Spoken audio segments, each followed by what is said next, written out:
and they are able to unite Boeotia. The Thebans also used the waning days of the war to create a new, stronger kind of government. While all the Peloponnesian War has been going on, there's been a miraculous revolution in Thebes, where a very conservative rural yeomanry has suddenly created a democratic society which has involved all of their population. The thought of a democratic Thebes so close to Athens was a terrifying prospect for the Spartans. When they caught wind of what was brewing among their allies' citizenry, Sparta did what was apparently their one and only form of foreign policy. The Spartans, rather than mollifying the Thebans and sharing power with the Thebans, go for the jugular and attempt to turn Thebes into a Spartan client, to squelch Theban democracy and to destroy Theban independence. Sparta has these very brutal attacks on Thebes and tries to overthrow the government. There creates a backlash, and that backlash doesn't stop with anti-Spartanism. It creates a democratic groundswell, and there is created a national Theban army of 10,000 hoplites who are in physical ability, training, and strategic thinking every bit as effective as a Spartan army, and they're angry at Sparta. The Theban army was under the command of Epaminondas, a man who was greater than anyone before him, and who would have the single greatest impact on the future of Sparta. He was a great general who contrived tactics that had never been used before. In the beginning, King Agesilaus of Sparta was undaunted, and he was able to keep an oligarchy in place. But with every battle that Agesilaus won, Sparta was losing something very important. In the long run, what he ends is stripping Spartan resources, losing a substantial number of Spartan men in battle, and helping to train the Thebans in the new order of battle that would emerge in this new age. He shows some real talent. He is militarily extremely astute. He shows some real political talent. But Agesilaus doesn't seem to pay attention to the really basic notion of Spartan statecraft, and that is, don't fight the same enemy too often. Don't let them learn your tricks. Epaminondas not only learned Sparta's tricks, he figured out how to fight back and win. They engaged the Thebans far too many times, and they had the misfortune of dealing this time with a rising military power that was every bit as tough, but was now adopting new and very effective military tactics. Epaminondas had another powerful weapon at his disposal: Athens. Since the ousting of the 30 tyrants in 403 BC, the Athenians had slowly but surely rebuilt their fleet, trained a new generation of citizen soldiers, and developed a stronger democracy. It's profoundly ironic that its defeat by Sparta in the Peloponnesian War was one of the best things that happened to Athens, if you look at it from the standpoint of democracy. Because after the bloody oligarchy that the Spartans had established, democracy in Athens was there to stay. Athens was an important ally of Thebes throughout the first bloody decade of the 4th century BC. Thebes also built strong alliances with Argos and Corinth to form a united front against Sparta. Now, this is the really key one, Corinth, because Corinth was the key member, the single key member of the Peloponnesian League. For it to defect and go over to the Athenian, Boeotian, Theban, and Argive axis was a really severe statement and a really severe blow. In 379 BC, an uprising successfully removed the Spartan oligarchy from Thebes. When the Thebans were able to overthrow this regime in 379, the new regime was dedicated more than anything else to get Sparta. And there were so many other states who now hated the Spartans for other reasons that they were able to get assistance in the doing of it. The list of Spartan defectors grew. If a city-state didn't hate Sparta for being imperialistic, or hegemonic, or brutal, they hated them for a new reason. There was a growing sense among Sparta's few remaining allies that Spartiates won wars because they were willing to sacrifice allied troops, but not themselves. When they had coalition warfare, they were pretty clearly going to fight on the right wing, no matter what. Now, that meant that the enemy, who also put their crack troops on their right wing, would not be facing the Spartans. And so in a series of battles, the Spartans were usually fighting the inferior troops of the enemy.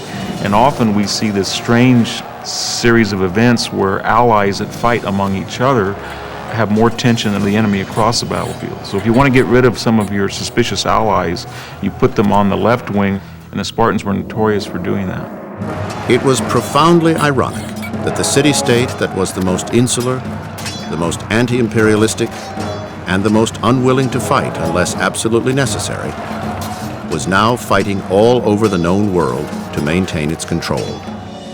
It all came to a head at Leuctra, in the region of Boeotia. Partly because they have been oppressed by the Spartans, partly because they have worked with the Spartans and learned from them, and partly because they have a remarkable generation of leaders. Talk about your greatest generation. The Thebans finally pull off the inconceivable. They defeat a Spartan army in a hoplite battle. In 371 BC, the Spartans returned to a newly democratic Thebes for one more attempt at a takeover. They were met on a plain near Leuctra by Epaminondas, his elite 300 warriors of the Sacred Band, and a massive allied troop force. Thebes also had radically new tactics that would challenge the Spartan phalanx. First thing that Epaminondas did was he put his best troops on the left, and that had a number of ramifications. It meant that the battle would be a head-to-head among the elite contingents. Epaminondas would not be killing Peloponnesian allies, he would be killing Spartans. He would be telling his own allies, you're not going to have to face the Spartans, we're going to face the Spartans. The Spartan army was not only defeated, it was destroyed. More than 70% of its troops that fought in the battle were dead. Two main reasons why Sparta loses the key Battle of Leuctra.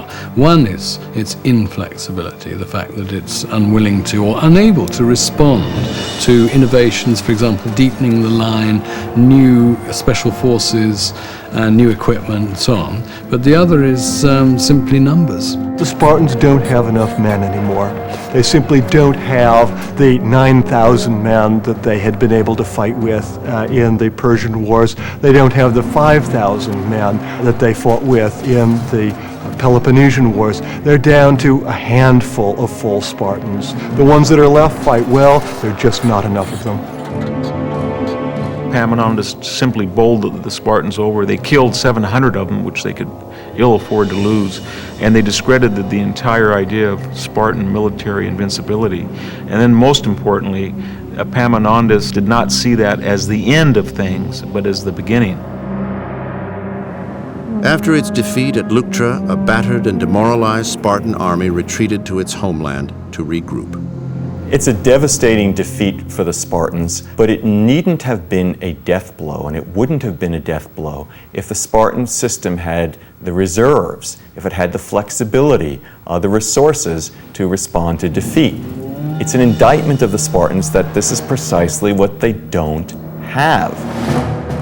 Sparta's greatest asset, their social and political structure, was now their greatest liability. What had been once the source of their power and stability was now the source of their weakness and inertia. In 362 BC, the Spartans were defeated again by the Thebans at the Second Battle of Mantinea. The Spartans were so wrapped up in their old-fashioned ways that they failed to learn from experience again and again, the most astonishing instance of which is their failure to win at Mantinea when they were confronted with exactly the same tactics that had defeated them at Leuctra. You stick your neck out. If somebody hits you, you don't do it again. you do something else. You learn from it. But Sparta did not go for innovations. It was in its character to be conservative and to retain what was there.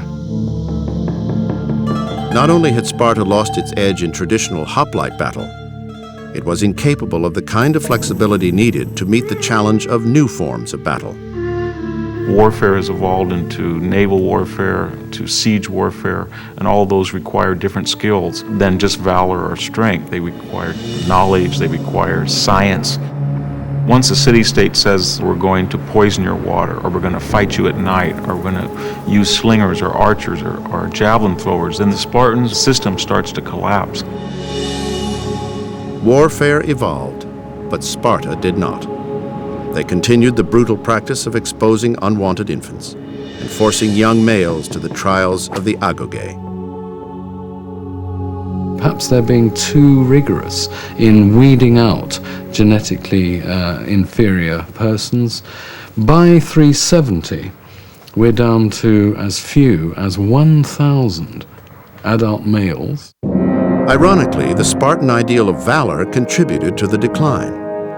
Developing a system where cowardice was a sin had left the best fighters not in Spartan regiments, but in Spartan graveyards.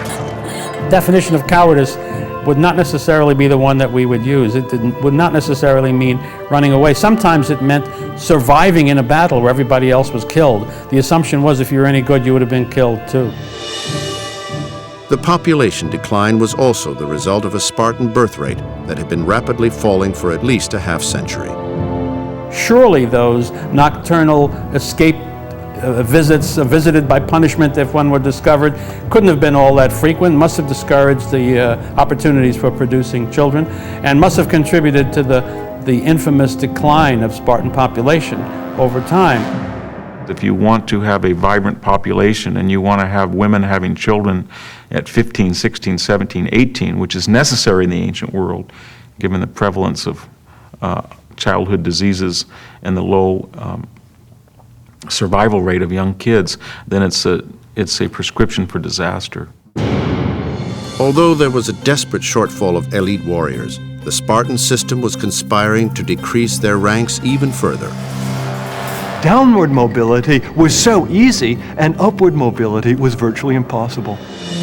You could be demoted from the ranks for having failed to provide dinner for your messmates, for trembling in battle, from any number of other social sins. And there's really no way to come back up. And so the Spartans developed a very dangerous sort of floating population of people who were Spartiates by birth, Spartiates by training, but had been deprived of Spartan citizenship. And so they were dishonored in a society in which honor was everything, and they would mean trouble. That Sparta could allow this to happen, that it wasn't willing to make the ideological shift, and quite frankly, to commit the wealth to recruiting new members of the elite, is a terrible indictment of Sparta. And it bespeaks a state that was perhaps not fully in touch with reality. And so now, for the first time in its long history, a weakened Sparta will be invaded and forced to defend itself on its own soil. Now, at its weakest point, Sparta had to face its biggest challenge. Epaminondas, the visionary Theban general, had a new vision: to redraw the map of the Peloponnese and cut off Spartan power at its source. He was interested not just in destroying Spartan physical power, but destroying the myth of Spartan superiority, because that's really what was necessary to put the nail into the coffin. He understood that Sparta could not exist in anything like its traditional form if the Helots were freed. They had depended completely on the agricultural labor of those Helots to keep the whole system going. Without Messenia, Sparta simply did not have the kind of resources to make it a first-class power. With the backing of a Thebes, Athens, Corinth, Argos alliance, Epaminondas began phase 1 of his plan to destroy Sparta. In early 369, he arrives in Messenia and announces that Messenians are no longer Helots, but will revert to their ancestral status as free and independent Greeks. It's a very remarkable phenomenon, rather as if in the Old South one day you have black slaves and the next day they are citizens of their own state. Epaminondas and his forces remained in Messenia nearly 4 months, while the liberated Helots, perhaps 250,000 strong, built a massive wall around the new city-state of Messene. As these Messenians, of course, were the descendants of those many generations of Helots who had made Sparta what it was at the cost of their own independence and life, they were now in the happy position of presiding over the death of the great Spartan polis.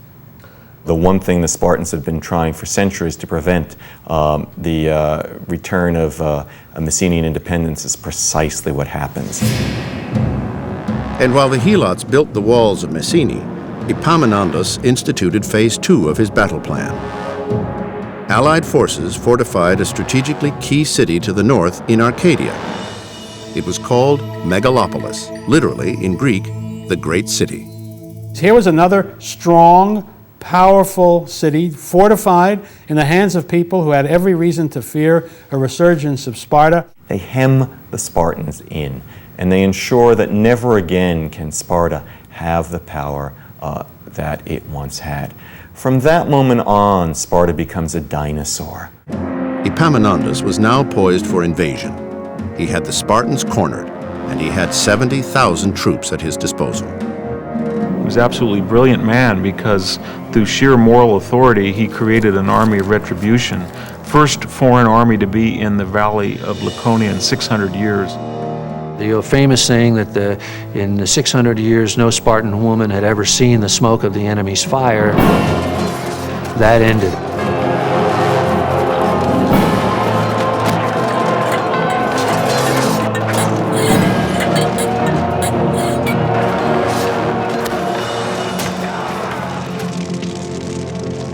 In response, Sparta did what it had never done before.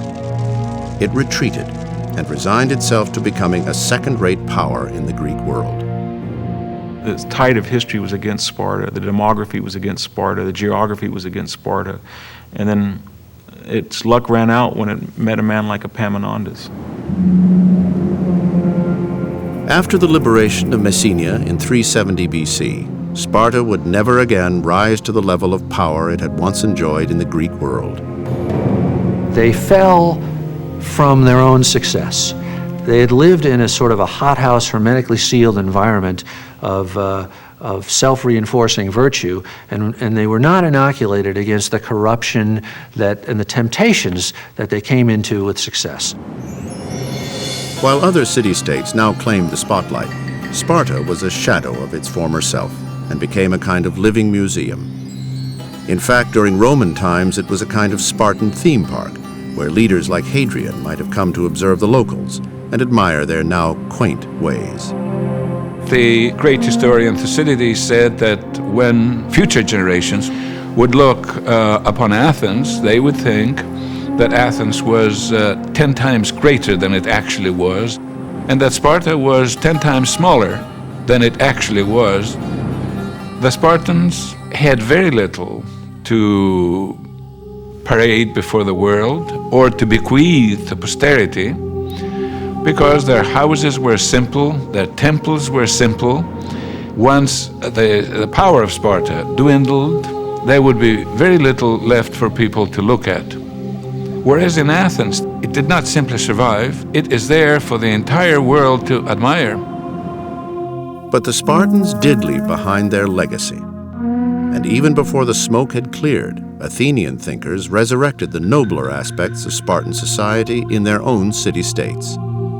They pioneer constitutional government and checks and balances. They set a precedent that the other Greeks follow. Many, many Greek cities had very nasty civil wars.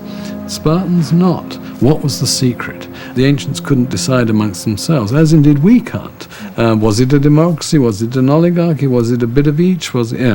But something about it enabled it to persist over a very long period of time, and therefore to inspire a tradition of political theory which was very concerned with stability. They were really thought of as a kind of an ideal of Greek civilization, of virtue, so that Socrates, Xenophon, Plato, the Republic was sort of based to a large extent on the actual polity of the Spartans.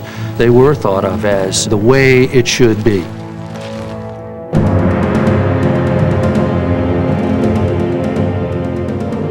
And during the next 20 centuries, philosophers and politicians would return again and again to the glory that was once Sparta.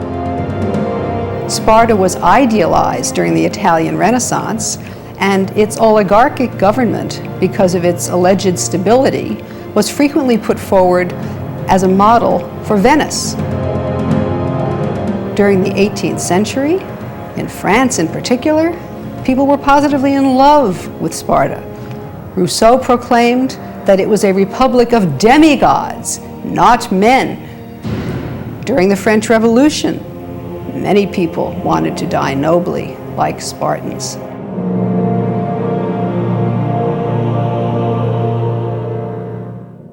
During the American Revolution, Sparta was an inspiration to those seeking to create a stable, democratic country. Thomas Jefferson said that he learned more from reading the history of Thucydides than from